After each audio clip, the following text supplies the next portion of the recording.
ఆత్మీయ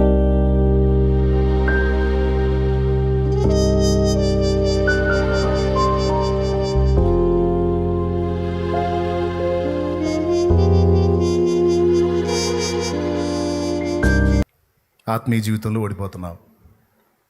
ఓడిపోతే రాజీ పడిపోతావా? పాపంతోనే కూర్చుంటావా?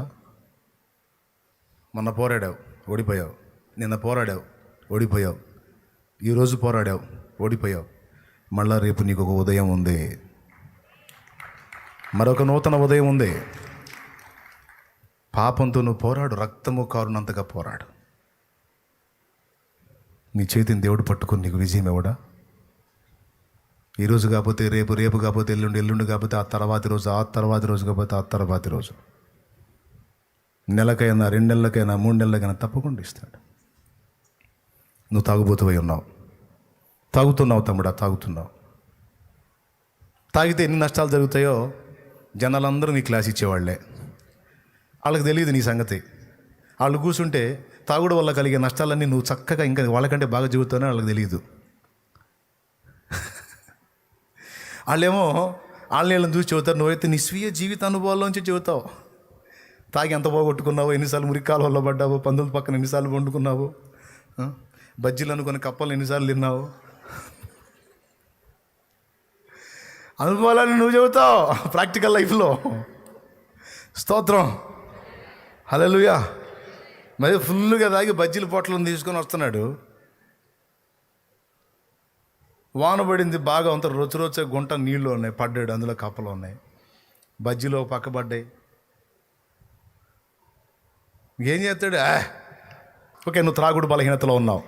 త్రాగుడు బలహీనతలో ఉన్న వ్యక్తిని కదిలిస్తే పక్కనోడు ఇచ్చే క్లాస్ కంటే డబల్ క్లాస్ ఇవ్వగలడు. ఎందుకంటే వీడిదేమో చూసిన జ్ఞానం, వాడిదేమో పొందిన అనుభవ జ్ఞానం. నా పాయింట్ ఏంటంటే, దానిలో నుంచి బయటికి రావాలి అనే ఆరాటం నీకుంది. కొంతమంది త్రాగుడుకు బానిసలు, కొంతమంది డ్రగ్స్కు బానిసలు, కొంతమంది వ్యభిచార పాపానికి బానిసలు, కొంతమంది అశ్లీల చిత్రాలకు బానిసలు. దేవునిలోకి వచ్చి కొంతమంది వెనక్కి వెళ్ళిపోయిన వాళ్ళు ఉన్నారు. అసలు దేవుణ్ణి ఎరగక కొంతమంది ఉన్నారు. నీకు ఒక మాట చెప్తున్నాను, రాజీ పడిపోయావా? ఇక నేను మానుకోలేను, నేను జయించలేను, నా వల్ల కాదు, అది తీసుకోకుండా నేను ఉండలేను, అది చూడకుండా నేను ఉండలేను, అది చేయకుండా నేను ఉండలేను, అది తాగకుండా నేను ఉండలేను, అట్లా ఇంకా ఏమేం బలహీనతలు ఉన్నాయో వాటన్నిటితో నువ్వు రాజీ పడిపోయావా? అట్లయితే నీకు దేవుడిచ్చే ప్రతి శుభోదయం అంధకారమే. దేవుడు ప్రతి ఉదయం నీకు నూతనంగా ఎందుకు ఇస్తున్నాడంటే, నిన్నటి వరకు తాగావు, ఈరోజు కొంచెం క్రొత్తగా ఆలోచించి ఒక క్రొత్త స్టెప్ తీసుకో. ఇక నుంచి ఒక మలుపు జీవితం తిరిగే అవకాశం ఉందని దేవుడు నీతో మాట్లాడుతున్నాడు ప్రతిరోజు. ఏమిటి ఆ నూతన స్టెప్? వదిలే పాత స్నేహాన్ని, వదిలే జస్ట్ చిన్న నిర్ణయం, పాత ఫ్రెండ్స్ని వదిలే, రా దేవుని సన్నిధికి రా, దేవుని పరిశుద్ధుల సహవాసం, క్రొత్త స్నేహం ఏర్పరచుకో, ఆత్మీయులు చూడు, వాళ్ళతో సహవాసాన్ని ఏర్పరచుకో. సాధ్యమైనంత వరకు దేవుని సన్నిధిలో ఎక్కువ గడుపుతూ ఉండు. బయటికి వెళితే నీ మైండ్ పాడైపోతుందంటే నీకు విస్తారమైన పని ఉండొచ్చు, మొత్తం పక్కన పెట్టేయి. 1 వారమనో 10 రోజులనో కనీసం 3 రోజులైనా పక్కన పెట్టి నీవు దాని నుంచి విడుదల పొందడానికి నీ వంతు నువ్వు ప్రయత్నం చేస్తున్నావు అన్న సంగతి దేవునికి చూపించు. ముందు నీ భార్య కాదు, నీ ఇంటి వారికి కాదు, వాళ్ళకి నువ్వు చూపినా చూపకపోయినా నువ్వు వ్యక్తిగతంగా ఆలోచించుకో. దాని నుంచి నువ్వు బయట పడగోరుతున్నావు కనుక నీకు దాని విషయంలో ఉన్న ఇరిటేషన్, విరక్తి కనపడినట్లు నువ్వు దేవుని ముందుకు రా. దేవా, నాకు ఇష్టం లేదు, ఆ దరిద్రంలో ఉండటం నాకు ఇష్టం లేదు, ఆ చెడిపోయిన చూడటం నాకు ఇష్టం లేదు, ఆ డ్రగ్స్ తీసుకోవటం నాకు ఇష్టం లేదు, ఆ త్రాగడం నాకు ఇష్టం లేదు, ఆ వ్యభిచార పాపం జీవించడం నాకు ఇష్టం లేదు, ఆ అక్రమ సంబంధంలో కొనసాగడం నాకు ఇష్టం లేదు. రా దేవుని ముందుకి. ఓపికంటే ఉపవాసం ఉండవు, కాచుకో దేవుని సన్నిధిలో, గోసాడు దేవుణ్ణి. ప్రతిరోజు ఒక నూతన ఉదయాన్ని ఇచ్చే దేవుడు నీ జీవితంలో నీతి సూర్యోదయం కలిగించి నీలో నిగ్రహ శక్తిని మేల్కొల్పి తన ఆత్మ ద్వారా నీకు బలాన్ని ఇచ్చి నువ్వు బలహీనపడుతున్న ఆ పాపాన్ని అధిగమించడానికి తప్పకుండా నీకు శక్తిని ఇస్తాడు. మనుషులు మాట్లాడినట్టు క్లాసులు కాదు దేవుడిచ్చేది. అధిగమించాలన్న ఆశ నీలో ఉంటే దానికి కావాల్సిన బలాన్ని ఇస్తాడు దేవుడు. నా చెల్లి, ప్రయత్నం చేసి చేసి విసిగావా? స్పిరిచువల్ లైఫ్లో పడుతూ లెగుస్తూ. నా తమ్ముడు, ఆత్మీయ జీవితంలో పడుతూ లెగుస్తూ విసుగు చెందావా? రోజు ఇంత అయిపోయింది నా బ్రతుకు అనుకుంటున్నావా? రోజు ఇంత అయిపోయింది, మళ్ళీ రేపు ఒక రోజు ఉంది నీకు. మళ్ళా ప్రార్థనా జీవితంలో ఎదుగుబదుగు లేకుండా ఆగిపోయాను. ప్రార్థన ఒకప్పుడు చేశాను, ఇప్పుడు చేయలేకపోతున్నాను. వాక్యం చదవలేకపోతున్నాను. ఒకప్పుడు ఎంతో ఆత్మీయతలో మండాను, ఇప్పుడు ఎండిపోయాను, చల్లారిపోయాను అన్ను అంటున్నావా? అంటే నువ్వు ఏమన్నా మరణ పడక మీద ఉండి ఈ మాటలు అనుకుంటున్నావా? ఒకవేళ నువ్వు మరణ పడకలో ఉండి కూడా ఈ మాటలు అనుకుంటే, అయినా నీకు అవకాశం ఉంది. నువ్వు మరణ పడకలో ఉన్నా సరే నీకు కూడా ఒక సూర్యోదయం ఉంది. మళ్ళీ నీకు కూడా ఒక రోజు పొద్దు పొడుస్తుంది, తెల్లారుతుంది కదా.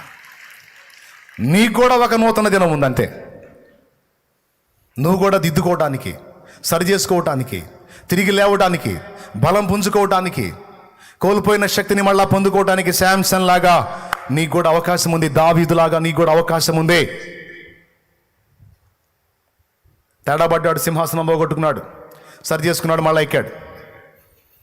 తేడాబడ్డాడు, కళ్ళు పోగొట్టుకున్నాడు, సరి చేసుకున్నాడు, దేవుని శక్తిని వేడుకున్నాడు. శత్రు వినాశనాన్ని ఒక్క రోజులోనే మొత్తం వైనం చేశాడు.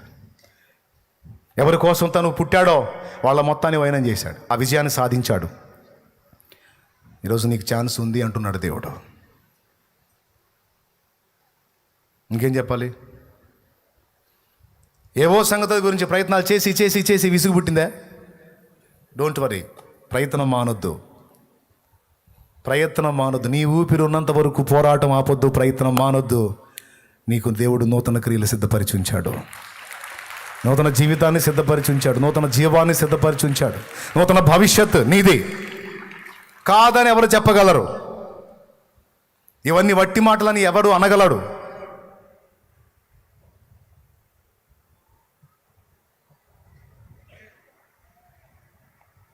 మూడైపోయింది నా జీవితం ఎందుకు అనుకుంటున్నట్లా? మూడైనా కీడైనా, మూడును చిగురింపజేసి కీడును మేలుగా మార్చే ఆయన ఉన్నాడు కదా.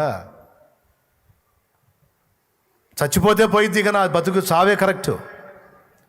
ఇక లేదు నాకు నిరీక్షణ, ఇక లేదు నాకు అవకాశం, చావే. ఎవడు చెప్పాడు నీకు? అవమానాలా? రాని, అవకాశం ఇవ్వు. అవమానాలు రాని. గుర్తుపెట్టుకు, ఒక మాట చెప్తున్నాను, నీకు వచ్చే అవమానాలన్నీ నిన్ను, నీ వారిని కాదు రెచ్చగొట్టేది, నిన్ను ప్రేమించి నీకై ప్రాణం పెట్టిన నీ దేవుణ్ణి రెచ్చగొడతాయి అవి. ఇది వట్టి మాట కాదు, నిజం. నీకు వచ్చే అవమానాలు, నీకు వచ్చే తృణీకారాలు, నీకు వచ్చే దూషణలో నువ్వు రోడ్డు పాలైన పరిస్థితి, ఈ అవమానాలన్నీ నిన్ను కాదు రెచ్చగొట్టేది, నీకెవరు తోడై ఉన్నాడో ఆయన్ని రెచ్చగొడతాయి. నీకు తెలుసా ఏలియాని ఏమని శపథం చేసింది యెజబెలు?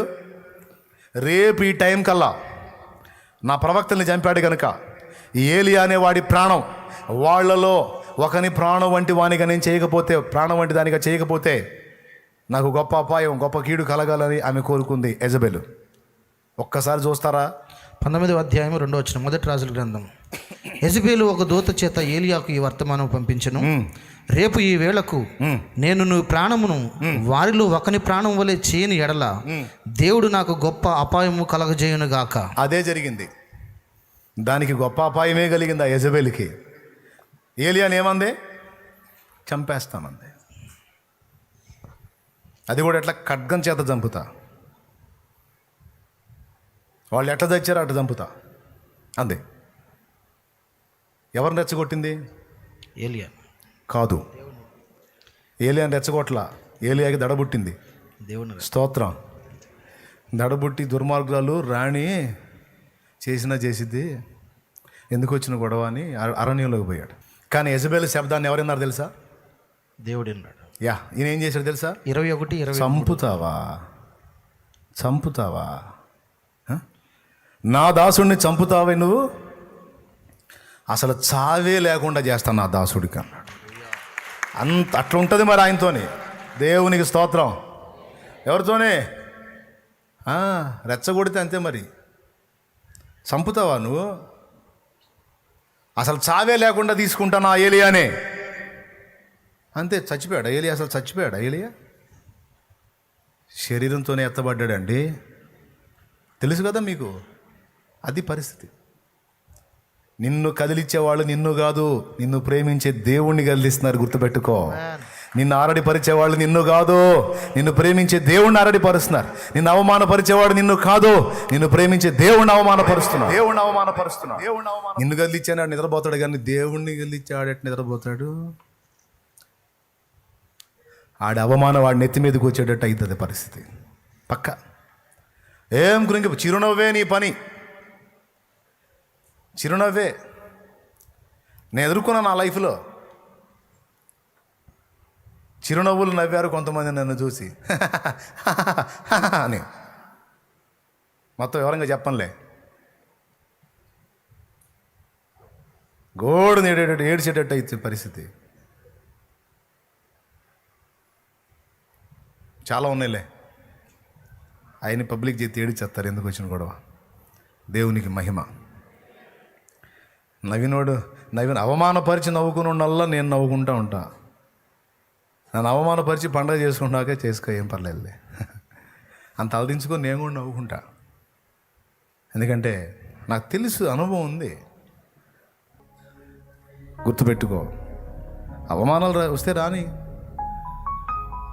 అప్పులోడు వచ్చి రోడ్డు మీద వేసాడు సామాను, సూపరో కానీ చచ్చిపోతా అనొద్దు పిచ్చి మొహం వేసుకొని. చచ్చిపోతే దేవుడు నిన్ను గణపరిచేది చూడకుండా పోతావు. బతకాలి, నువ్వు బతికే ఉండాలి.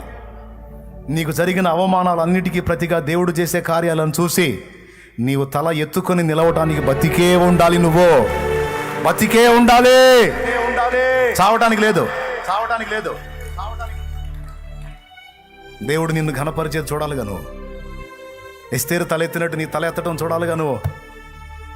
దేవుడు నిన్ను ఎత్తిపట్టడం చూడాలిగా, అనుభవించాలిగా నువ్వు. విరక్తి చెందవాకు, విసుగు చెందవాకు, ప్రయత్నాన్ని మానవాకు, రేపు లేదు అనుకోవాకు. కొంతమంది రేపు లేదనుకుని ఇలా అయిపోతే, కొంతమంది నిన్నటిని తలుచుకొని రేపటిని వికృతంగా ఊహించుకొని ముందే చేస్తుంటారు. ఇప్పుడే ఎలా ఉందంటే రేపు ఇంకెట్టుంటుందో అని. రేపటికి దేవుడు ఉన్నాడు, నీకు అనుకూలంగా మారుస్తాడు. అది నిరీక్షణ, అది విశ్వాసం. నేను అయిపోయింది నీది కాదు. ఈరోజు జరుగుతుంది, రేపు నీదవుతుంది. జస్ట్ ఓదార్పు కోసం, కన్నీరు తోడడం కోసం చెప్పట్లా. దేవుడు ఈ మాటలు నా నోటు ఉంచాడు, పలుకుతున్నా. ఎవరున్నారో, ఎవరే స్థితిలో ఉన్నారో నాకు తెలియదు. మీ పర్సనల్ నాకేమో తెలుసా? మీరు దేంతో నలుగుతున్నారో నాకు తెలుసా? మీరు ఏ ఇబ్బంది ఉన్నారో నాకు తెలుసా? తెలీదు. దేవుడు చెప్పిస్తున్నాడు, మాట్లాడుతున్నాను నేను. నిరీక్షణ కోల్పోవద్దు, ధైర్యాన్ని వీడవద్దు, విశ్వాసాన్ని వదిలిపెట్టద్దు. మళ్ళా ప్రయత్నం చేయి, మళ్ళా ఒక నూతన ప్రారంభాన్ని ప్రారంభించు. పాత పంట పండలేదా? తీసి క్రొత్తగా వేయి. పాత ప్రయత్నం సఫలం కాలేదా? క్రొత్త ప్రయత్నం చేయి.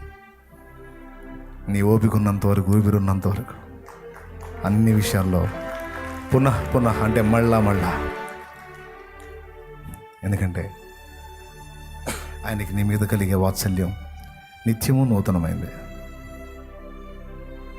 ఎప్పటికప్పుడు క్రొత్తగా నిన్ను బ్లెస్ చేస్తున్నాడు ఆయన. ఎప్పటికప్పుడు నూతనంగా నిన్ను ఆశీర్వదించాలని చూస్తున్నాడు ఆయన. అక్కడి నుంచి ఇటు దాకా వచ్చావు, ఇంతే చాలులే ప్రభా. లే బేటా, నిన్ను అక్కడి నుంచి ఇక్కడ దాకా దేవాలరా, నేను చాలా పని ఉంది నీతో, నడు అంటాడు. ఇంకేమో నడుస్తా, అయిపోయింది నా పని. లే నడు ఉంది, చాలా పని ఉంది, నడు అంటాడు. అది ఓపిక లేదా? ఎక్కడ నడిచింది?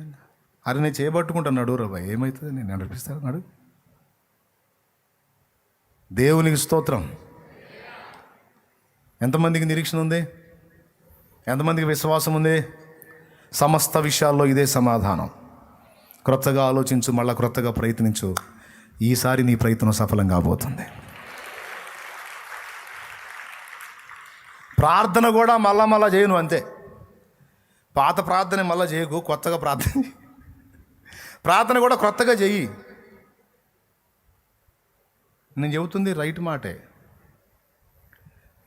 అన్న ఎప్పుడు ఎట్లా చేసిందో తెలియదు కానీ ఆ సంవత్సరం మాత్రం ఒక డిఫరెంట్ ప్రేయర్ ఆ రోజు మాటలే లేవు కానీ మూలుగులే ఉన్నాయి. ఏడుపులు మూలుగులే ఉన్నాయి, ఇక మాటలు లేవు. ఎప్పుడు అననోడు ఆమెను చూసి ఆ సంవత్సరం, ఏమమ్మా ఇంతమంది దాగి ఇట్లా చేస్తావా, దేవుని సన్నిధికి వస్తావా అని అన్నాడు. ఏం జరిగిందో మీకు తెలుసు. అయ్యా మద్యం లేదు, పాడు లేదు, నా బాధ అలా ఉంది. నేను ప్రార్థన వెరైటీ మార్చేశాను. మూలుగులతో నా హృదయం యెహోవా సన్నిధిని కుమ్మరించుకుంటున్నాను. ఏడుపు తప్ప నాకేం మిగలలేదు, అందుకని నేను గోజాడుకుంటున్నాను. అర్రే అయితే పో, దేవుడు ఈసారి నీకు బిడ్డనిస్తాడు పో అన్నాడు. ఏం ప్రార్థన చేసిందండి, ఎప్పుడేం చేసిందో తెలియదు. ఈసారి మాత్రం నీవు నాకు ఒక మగ పిల్లను దయచేసిన ఎడలా వాడు పావులు విడిచేంతవరకు నా దగ్గర ఉంచుకుంటాను, పావులు విడవగానే వాడిని తెచ్చి నీ సన్నిధిలో ఇచ్చేస్తాను, నాకు ఇవ్వు అమ్మా అని నన్ను అనిపించు, నీకు ఇచ్చేస్తా పోవాడిని. ఒక క్రొత్త ప్రార్థన, వినూత్నమైన జవాబు. అడుగుతా ఉన్నావు, రోజు గోజాడుతున్నావు, ప్రార్థన చేస్తున్నావా? ఇంకా స్పష్టంగా అడుగు, ఇంకా వినూత్నంగా అడుగు, కార్యం చేస్తాడు దేవుడు. అయితే దేవుని దగ్గర కొంచెం గొప్ప అడగొద్దు, దేవుని దగ్గర నుండి ఘనమైనవి ఆశించు. దేవుని కోసం కూడా గొప్ప కార్యాలకు పూనుకో. చిన్న చిన్నగా కాదు, పెద్ద పెద్ద పనులకు పూనుకో దేవుని విషయంలో.